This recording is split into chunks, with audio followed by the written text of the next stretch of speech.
And welcome back to Realtor Reacts. This is part two of expectations and enforcement. Part one, starring Rusty Nielsen. Part one last week seems to be doing okay. I'm actually recording this directly after part one, so that's why I'm wearing the same shirt. Listen, we got a lot of ground to cover. I'm going to try and keep this under 30 minutes or around 30 minutes as usual. Let's jump in. We got 30 minutes left on the video. Maybe we don't have to do a part three, but we'll see. We're probably going to have to do a part three. Let's jump right in. It's against the building. They don't care. They're living up in a nice place somewhere, not quite surrounded by this. It's your neighbor that you're causing friction with. Just because they don't say anything, they go home every day and they look at that, whatever it is in your yard. You may like it. They may hate it. But they agreed with you when you moved here that you wouldn't do that. So that's something to think about. If you have any other ideas, let me know. It doesn't need to be. There's another thing that's in contention too as to whether it should be anonymous. For me personally, I believe it should be anonymous. And the reason being is I can't see a little 80-year-old person that's 5 foot and 100 pounds sopping wet going up and banging on the door. I've already run into people that have said they've gotten in almost fisticuffs because they've asked a neighbor not to do something that is in violation of covenant. So this way, you let the authorities, the people in the district take care of it, and you don't have to worry about it because it's not the person that's reporting it that did anything wrong. They haven't done anything wrong. It's the person that they're reporting on that's done something wrong. They basically said to their neighbors, I don't care what you think, I'm going to go ahead and do it. So expect that if you do something like that, you will have that problem.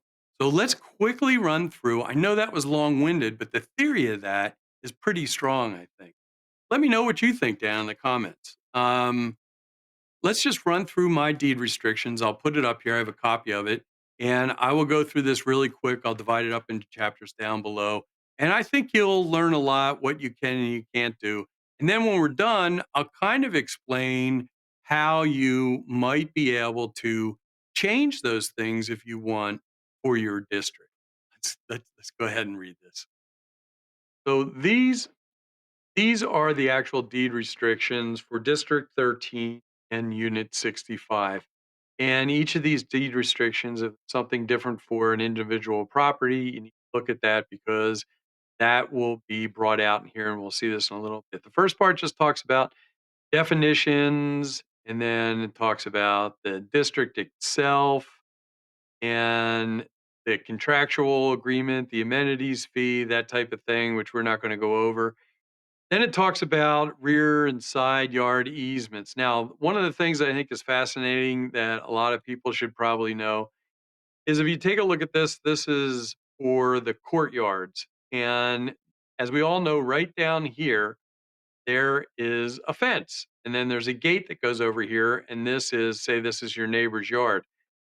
Your property actually extends about, in most cases, as far as I could figure out, right where this hand is going, right down this line, this is your actual property. So in your next door neighbor's yard, if you go into the fence and go over there, this part still belongs to B over here.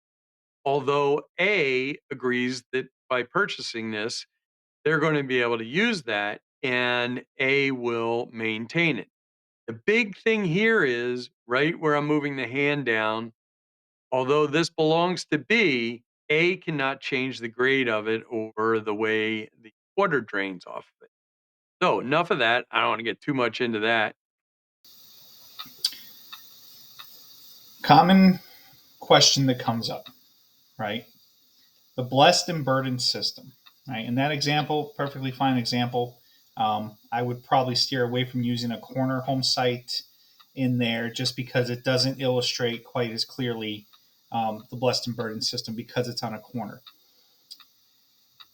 It's true of all villa products, unless there's exceptions, which I'm sure there are. But the vast majority of villa products have the blessed and burdened system. Okay, the property line technically over here, but you are blessed with access and the ability to utilize that over the property line space. But you also carry with you the responsibility of maintaining it. Okay.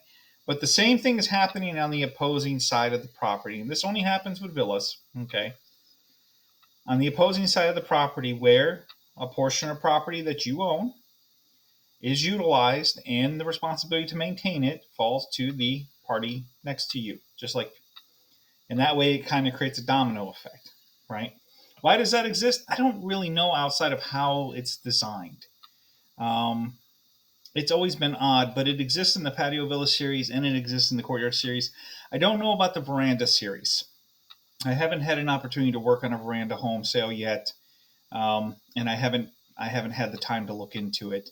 But I would imagine it probably doesn't work the same way in the veranda series because they're more squared. Well, I don't know. Let's leave it there. Let's jump back in for time's sake. That talks about who is controls the lot, and see, like here you see both sides are burdened, benefited from. Then it goes along and lists the actual lots. Now let's run down here really quick. First article that's kind of cool is Article 5, use restrictions, right here in the middle. The subdivision is an adult community designed to provide housing for persons 55 years of age or older. All homes that are occupied must be occupied by at least one person who is at least 55 years of age. And then you go, well, it only has to do with 80% of the people. It goes on in the middle here to talk about how the developer can establish rules or give exception to certain things to allow people over, say, 19 years old to live there more than the 30 days. But the whole concept of it is that they cannot give exceptions to people that create an unbalance where more than 80% are not 55 years of age or older. So if you're asking about how long a child under the age of, say, 19, the way I read this is you got 30 days in a calendar year for them to live there. So let's talk about that, right? Age restrictions.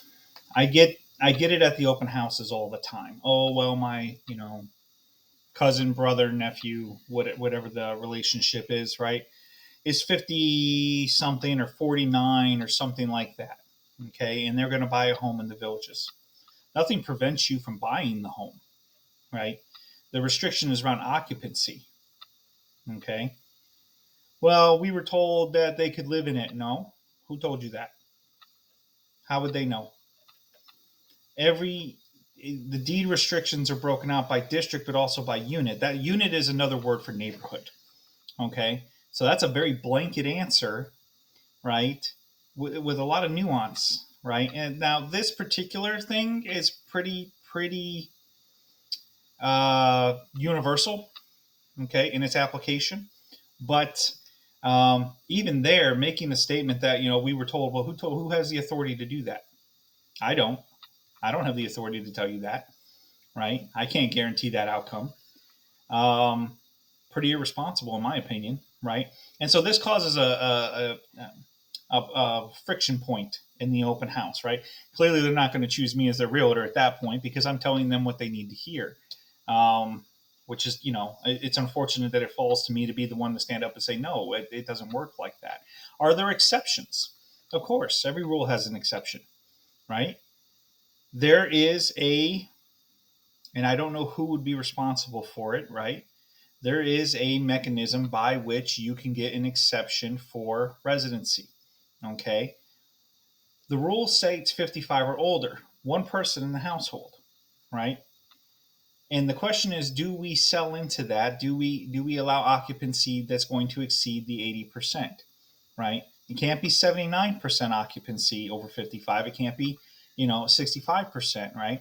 You run a very high risk of not only violating the deed restrictions as a developer, as a governing body, um, but you could lose the 55 or older designation, and then you're going to open yourself up to lawsuits, right? Because people have bought something under the pretenses that it was one thing, and then it's no longer that thing anymore. right? So it's not something they're going to play with.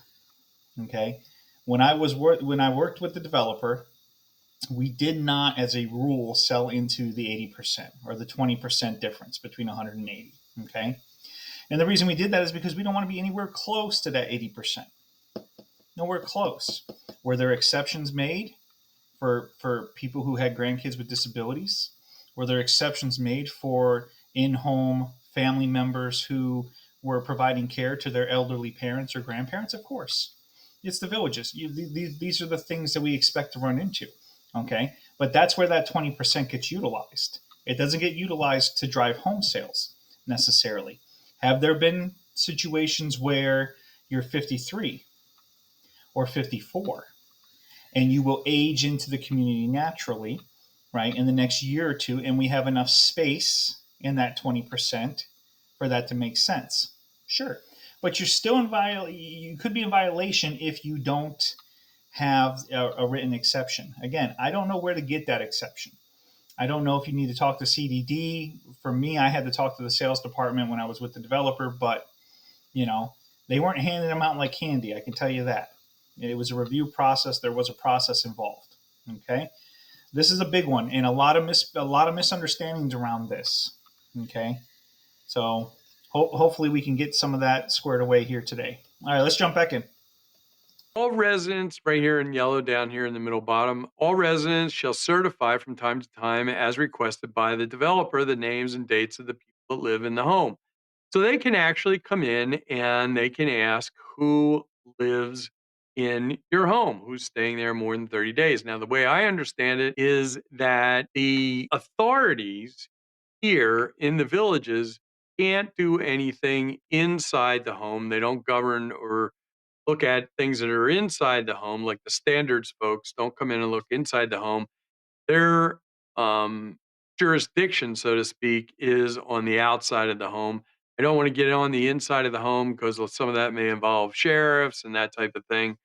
But you would have to probably get an attorney to start working with that, or talk to the community district folks as it is. Section 2, properties within a subdivision are intended for residential use and no commercial, professional, or similar activity requiring either maintaining an inventory, equipment, or customer client visits may be conducted in a home or on a home site. So, what's that saying to me?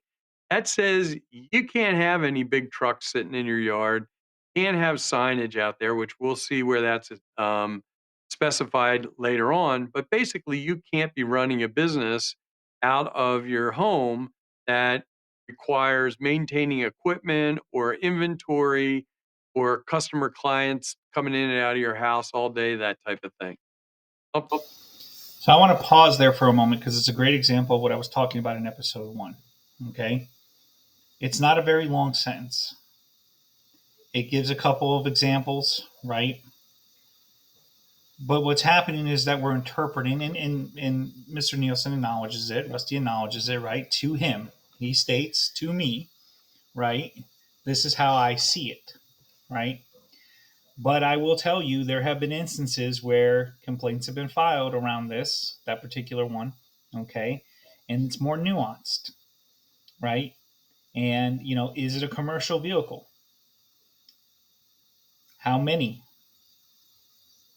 clients or customers have stopped off? What was their purpose? What was their business? Were they just visiting? Were they conducting business? It's not as cut and dry and straightforward as the deed restrictions might lead you to believe. Okay, they are the basis for filing a complaint, but be careful when expecting an outcome, right? Based on your interpretation. This is why, again, I will repeat, you want to well, there's no reason that you would be filing a suit or anything like that. But if you get in a situation where a complaint has been filed against you and you feel that it's unjustified, right? Please talk to an attorney. Okay, because it's usually not as cut and dry as it appears. All right, let's jump back in. thing to consider. Section 4. No, here's a big one. No sign of any kind shall be displayed to the public view on a home site or any dedicated or reserved area without a prior written consent of the developer, except customary name and address signs, which those they hang from the posts are kind of nice, and one sign advertising the property for sale or rent, which shall be no larger than 12 by 12 inches and which shall be located wholly within the residence and only visible through a window. So, yeah, we sit here and we look at these things and you notice there's no big for sale signs. If you have a whole bunch of for That touches down at home, right? Okay, so I have none of my signs fit the 12 by 12 criteria. You can't see them through the window, and particularly with courtyard villas, they're too far set back in a lot of cases, right? You're not supposed to use magnets on the garage. A lot of folks are using magnets on the garage now, right? One of the conversations I had with my seller, okay, because bear in mind, CDD has no authority over me, right? I don't live within the community, right? And even if I did, I'm not out of compliance. This is based on the homeowner, right? So one of the conversations that I have with my seller is, listen, this is the signage that we're utilizing, right? It could cause a problem, right? Be aware of that, right? And if it's not something that you're comfortable with, if it's an unacceptable risk, right, then we need to do something about it, right? I had a seller one time who was asking me to do things with signage that I knew were against the rules. And I explained it to her, listen, you're going to be held accountable, not me. They're not going to come after me. They have no authority over me. Okay. They're going to come after you as the owner to get in compliance, right, in the sale of the home. So she said, that's fine. I understand. I want you to do it anyways. Okay. There it is. Right. Yeah. This whole thing came out of Sector 2 leading into Sector 3. And I think the deed restrictions in Sector 2, I'm sorry, the Spanish Springs area, I think the deed restrictions still allowed for yard signs in Section 2. But here again, rules have exceptions. All right, let's jump back in. sale signs on your street all over the place and somebody drives up it. And I can tell you, I had my real estate license at one point. I'm no longer current, so I'm not even up to date. But I know when we talk to people about selling their homes, we tried to make sure that there wasn't a lot of cars parked in the driveways, because if you park a bunch of cars in the driveway, people that are looking at it, it reduces the curb appeal and reduces the value of your home. So for you folks that have 4, 5, 6, 7 cars parked in your driveway, you're kind of hurting your neighbors there. And also, if there's a bunch of for sale signs, people go, yeah, I don't, there's something going on here. I want to look at this. Section 6. This deals with pets. A lot of people dealing with pets. I've been in two neighborhoods in the last 6 months where it's a fire sale, right? There's 6, 7, 8 homes up for sale. Okay.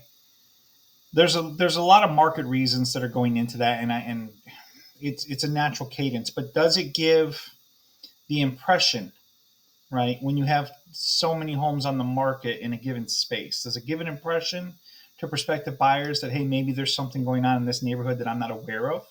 Yeah, it does. And the reality of it is that there's probably nothing going on in the neighborhood. What's happening is homes were sitting on the market for too long. This is the most recent events, right? Homes were sitting on the market for too long, 120, 160 days, 180 days, right? Full listing periods. Okay.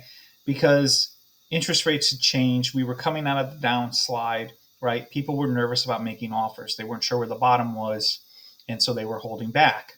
Buyer activity dropped, right? But listings keep coming on the market. That's why that pricing downslide occurred. But then, as things leveled off and home sales started to occur again, you had all this residual inventory that was continuing forward, right?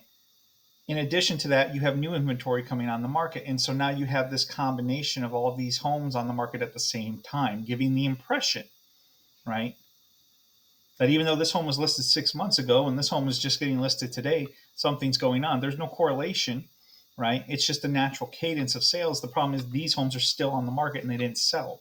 So you have all these signs up now, right? Anyways, That's more or less what's happening there. Let's jump back in. Pets. Domestic pets shall be permitted provided they do not create a nuisance to others. That means barking, folks. If you leave your dog out and it is barking, you leave the house, you leave it outside, and that dog's barking, you're creating a nuisance to your neighbors.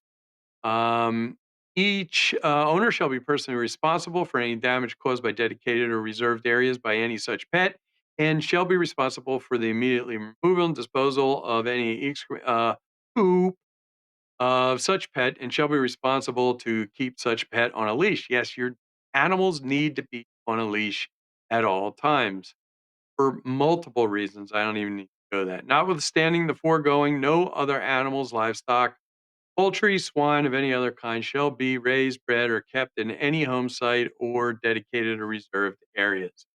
So that's basically it. Nothing in there. Does it say how many pets you have in that part and maybe someplace else? I haven't found it. Actually, I did find it someplace, and I'll have to go back and research that. If anybody's interested, let me know down in the comment, and I will try to go find that for you. This is just my covenant and deed. Section 7. No fence, hedge, wall, or dividing instrument shall be constructed or maintained on any home site except for the walls fence originally constructed by the developer. So, folks have asked me a bunch of questions about moving here. Can I put up a dog fence? As far as I know, you can put up a one of those wired electrical fence type things, but you can't put up anything that would distract view or create a fence type of thing. Section 8. No Now that's interesting, right? I've never read that particular one myself. I don't want to back it up. The hedge part, right? He said, oh, the fence. He's talking about the underground electric collar invisifence is what he's trying to get out there. Um, but the hedge thing is considered landscaping, and I was not aware that that would be restricted. The whole not putting up fences thing has to do with drainage on the property because you have the buildup, and then you have the water has to be able to move between the home sites, and if you put some kind of obstruction in the path of the drainage, it can cause issues not only on your property but on the surrounding properties. And that's why that's there to give them the powers to prevent that from being, um, an unforeseen circumstance in the future. All right, let's jump back in here. outbuilding, tent, shack, detached garage, trailer, shed, utility building, or temporary building of any kind shall be erected, except temporarily only for construction purposes. We've all dealt with that for a long time, but then they go away. No arbor, trellis, gazebo, pergola, cimera item, awning, fence, barrier, wall, structure of any kind, or natural or nature shall be placed on a property without prior approval of the developer, nor shall any owner paint or attach any object on to any wall or fence without prior approval of the developer. Pretty basic and in your face. Painting with natural concrete color, clear concrete on the driveway paintings that people do. No color coatings are permitted without prior consent of the developer or the developer's designee. So that's your architectural review board. I'm going to say this probably a few times. If you want to put a stone out in the driveway, it takes a few seconds to get the architectural review to go over it. Save you nightmare later on. Also, when you go to sell your house, you need to sign a disclosure statement. I'm sure it would be a numbskull not to have somebody do it if you were buying a house. That there's everything is in compliance with the architectural review board, and that you haven't done anything to your yard. The hanging of clothes, clotheslines, placed clothes poles prohibited to the extent allowed by law. No aerials, satellite reception dishes, or antennas of any kind, nor window or air conditioners or irrigation wells may be permitted in the subdivision except specifically allowed by law. The location of any improved device will be previously approved by the developer in writing. There you go. Want to do something, get it approved. All right. Section 13. Owner shall use his property such a manner as to allow the neighbors to enjoy the use of their property, radios, recorders, televisions, voices, and other sounds are to be kept to a moderate level from 10 o'clock at night to 1 o'clock before daylight. Now, I'm not sure what the definition of daylight, but it's probably up in the earlier part of the restriction. These restrictions shall not apply to construction noises being made by the developer for obvious reasons, because if they're trying to construct something, it would be too hot for them to start later on in the day. Let's move down here. Section 18, except only as permitted by applicable law. No paid person may enter any wildlife preserve. That's a one sentence thing, pretty basic. Here you go. Section 21, temporary parking depicted. This is another one of those points of contention. I'm going to hop in here on this one, right? Homes that back up to preserves, or let's even go beyond preserve with this, right? Homes that back up to property that is not owned by them. Okay. Golf courses, preserves, water features, whatever the case. Okay. And there is some type of naturally occurring thing, right? A tree, a bush, whatever, right? That has started to grow in such a way as that it is infringing upon your property line and having a negative impact, okay, on your property. You have to go through the process. You have to contact the appropriate persons and you have to accept, their interpretation of things, right? I've seen this happen too much, right? Oh, well, I'll just hire somebody and deal with it myself, right? We get frustrated, we throw our hands up. Okay. I get it. I do. I understand, right? But you went from being in the right to being in the wrong real quick. Yeah, it doesn't matter if you hired somebody and they were the ones who actually stepped foot on the property. You hired them. You're still going to be culpable in that situation, right? Goes back to my earlier example. The seller hired me. Okay. They're not going to come after me and they're not going to go after the tree trimmer guy either. Okay. They're going to go after they're going to go after the homeowner. And I don't know what that fine's going to look like. Something to think about. I know it's frustrating dealing with a governmental entity, right? I know there's a lot of red tape. Patience probably will prevail. Okay. Let me check my time here. It looks like we're making some good progress. Let me just take a look and see. Well, I guess when we hit the record limit, I'm going to try and continue forward with the episode. Let's see what happens.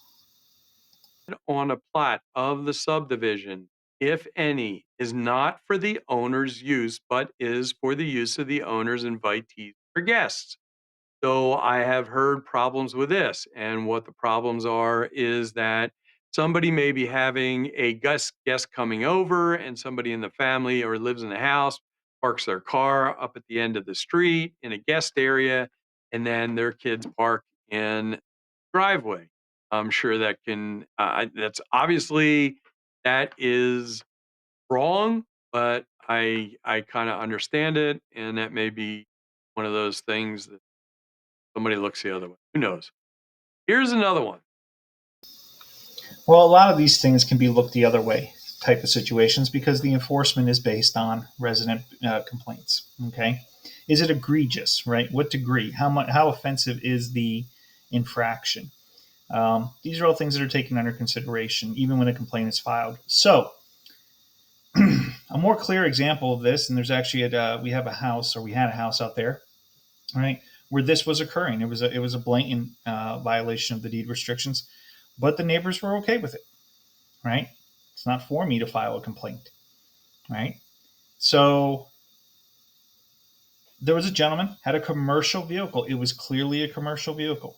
Okay, how do you know it's a commercial vehicle? Well, it's equipped with handyman type stuff, ladders, tools, so on and so forth. Right? It has a logo and a company name on it, along with a contact information. It's a company vehicle. It's commercial, right? And it was parked in the overflow parking within a patio villa neighborhood. That overflow parking, and you've seen them. Most villa neighborhoods have them, right? There's a couple of parking spaces that kind of parallel, usually the interior homes. Where guest parking occurs. So situation is you got a commercial vehicle permanently parked, right? By I'm presuming either one of the owners or an owner's family member, maybe that was living with them, an adult child, um, and they were running a business, right? While they were taking care of mom or dad, right? It was an older neighborhood, so that's a reasonable expectation. But the neighborhood, I think, was aware of it, right? Nobody seemed to be filing any complaints. I didn't hear any guff about it while I was there, and I was there for quite a while in that particular home.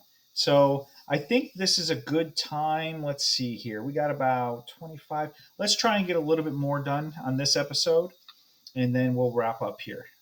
Lawn ornaments are prohibited except for seasonal displays not exceeding 30 days in duration.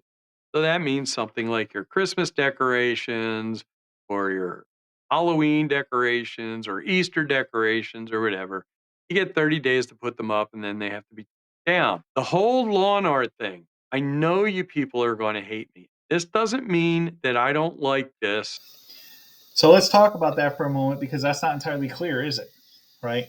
30 days in duration at a time, consecutively. What happens if I put up Halloween decorations and then I take those down for a period of 2 days?